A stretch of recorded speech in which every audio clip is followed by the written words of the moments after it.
kita semua. Pertama-tama mari kita ucapkan puja-puji dan syukur atas berkat dan karunia-Nya sehingga kita bisa berkumpul dalam satuan acara penyuluhan kesehatan. Yang pertama-tama perkenalkan, saya sebagai moderator di sini, saya Laila Makviro dan ini teman saya Hidayah Madati sebagai pemateri. Saya Ivania Handita Meiwanti sebagai pemateri 2. Saya Jaden Fikau sebagai pengamat. Yang saya hormati para hadirin mahasiswa Keperawatan Anestesi Universitas Harapan Bangsa. Pada hari ini tanggal 22 Juni 2023 kita bisa menyaksikan penyuluhan yang berjudul Kecemasan Pos Anestesi. Yang kemudian akan saya lanjutkan adalah saya akan membacakan susunan acara pada hari ini. Yang pertama adalah pembukaan, yang kedua adalah pembacaan materi yang mulai dibacakan para pemateri ini, dan yang ketiga adalah penutup. Untuk membersihkan waktu, mari bisa kita mulai acaranya kepada pemateri. Silakan. Oke, terima kasih kepada koordinator yang telah memberi saya kesempatan untuk melakukan definisi kecemasan pos anestesi. Kecemasan merupakan suatu perasaan subjektif mengenai ketegangan mental yang menggelisahkan sebagai reaksi umum dari ketidakmampuan mengatasi suatu masalah, tidak adanya rasa aman, perasaan yang tidak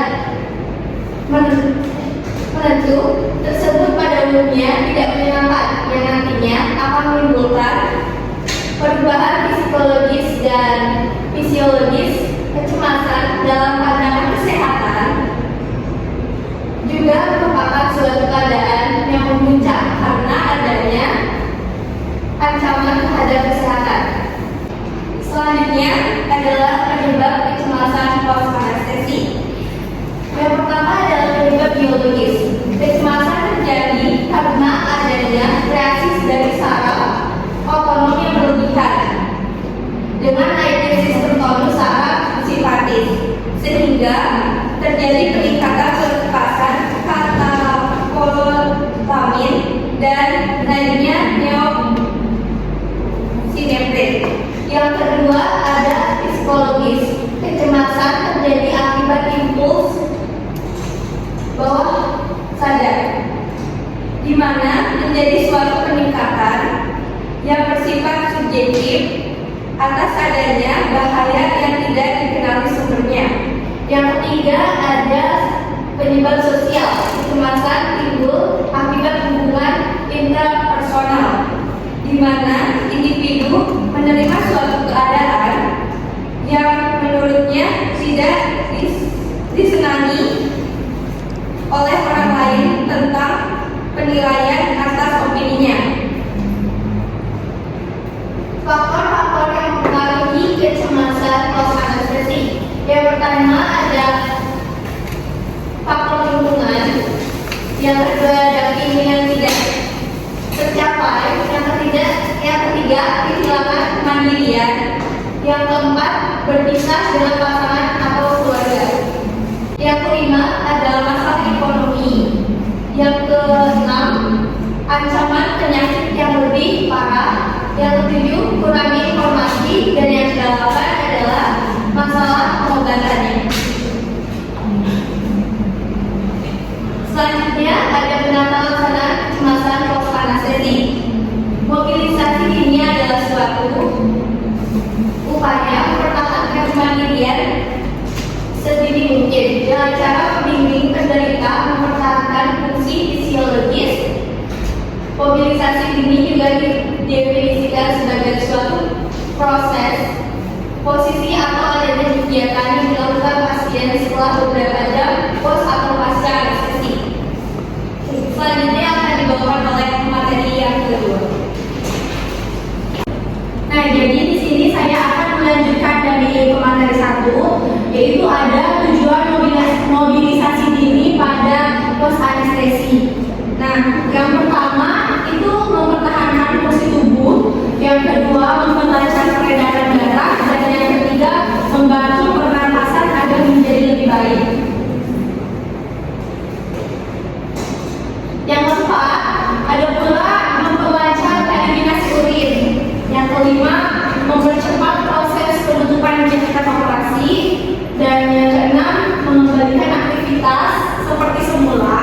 Yang ketujuh, memberikan kesempatan berkomunikasi. Nah, di sini juga ada macam-macam mobilisasi. Macam-macam mobilisasi itu ada dua, di mana mobilisasi secara pasif dan mobilisasi secara aktif. Nah, mobilisasi secara pasif itu di mana pasien dalam menggerakkan tubuhnya dengan cara dibantu orang lain secara total atau keseluruhan.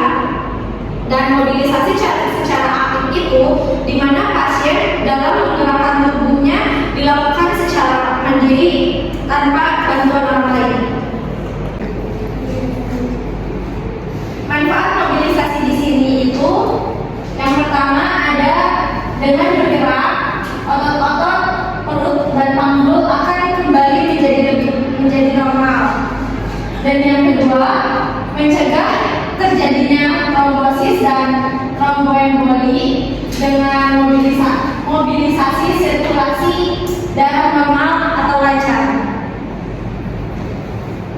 Dan di sini ada tahap-tahap mobilisasi dini. Yang pertama itu setelah operasi. Nah, biasanya pasien harus berbaring selama 6 jam pertama. Mobilisasi awal yang dapat dilakukan adalah menggerakkan lengan, menggerakkan tangan, dan menggoyangkan jari-jari kaki dan tangan. Yang kedua itu setelah 6 sampai 10 jam. Nah, itu pasien tuh harus bisa miring gitu, harus bisa miring ke kiri dan ke kanan untuk mencegah terjadinya trombosis dan tromboemboli. Dan yang ketiga itu setelah 24 jam pasien dianjurkan untuk dapat memulai belajar duduk gitu. Dan yang terakhir itu pasien dapat duduk. Itu kita harus belajar agar terlatih kembali untuk bisa duduk seperti semula. Nah, mungkin itu adalah materi yang bisa kami sampaikan kepada semuanya. Untuk selanjutnya dipersilakan kepada moderator. Selanjutnya saya buka sesi tanya jawab kepada hadirin yang ingin bertanya, dipersilakan. Baik, dengan kakak apa? Sulis. Silakan. Saya ingin bertanya, berapa lama efek obat anestesi itu, Pak? Ada lagi yang mau bertanya? Iya, kak, dengan kakak apa? Rasanya silakan. Saya ingin bertanya, apakah harus menunggu kentut setelah operasi? Selanjutnya kita keep dulu ya kak ininya, kayaknya. Untuk selanjutnya ya silakan kak. Boleh nggak sih habis operasi minum es? Oke, terima kasih atas pertanyaannya.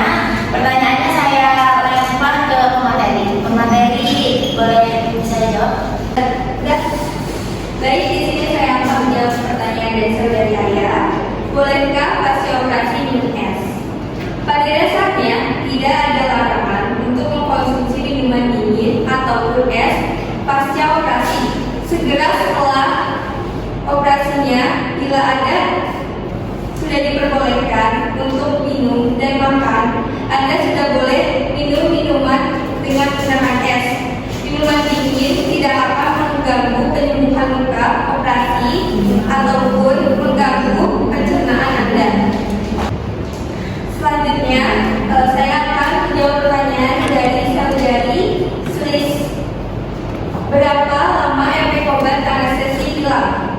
Jawabannya, pengaruh obat bius jenis ini biasanya lebih lama ketimbang obat bius lokal. Untuk bius tulang belakang, pengaruhnya bisa mencapai 2 sampai 6 jam. Sementara efek obat bius epidural bisa selama 2 sampai 3 hari setelah operasi.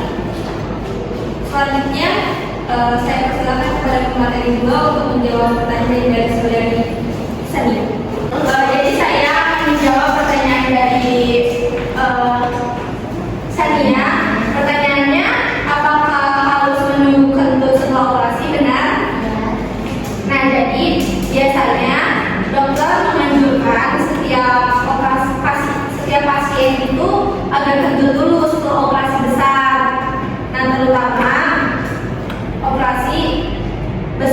yang mengharuskan pasien dibius dengan total dengan anestesi umum gitu.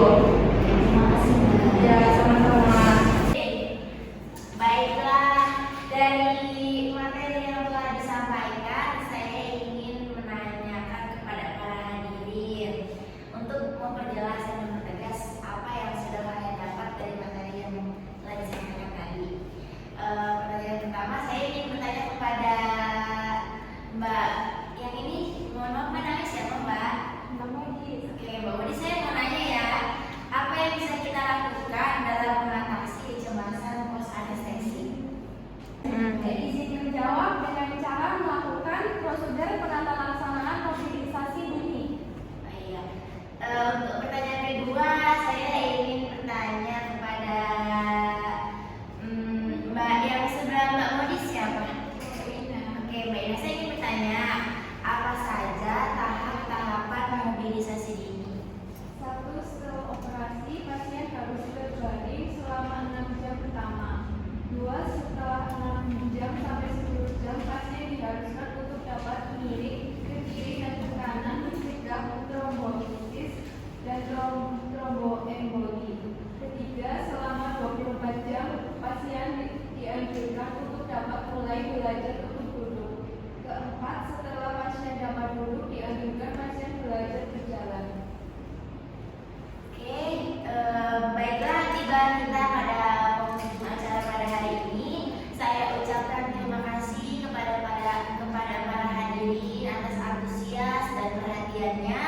Acara ini saya tutup, kurang lebihnya mohon maaf. Sekian, terima kasih. Wassalamualaikum warahmatullahi wabarakatuh.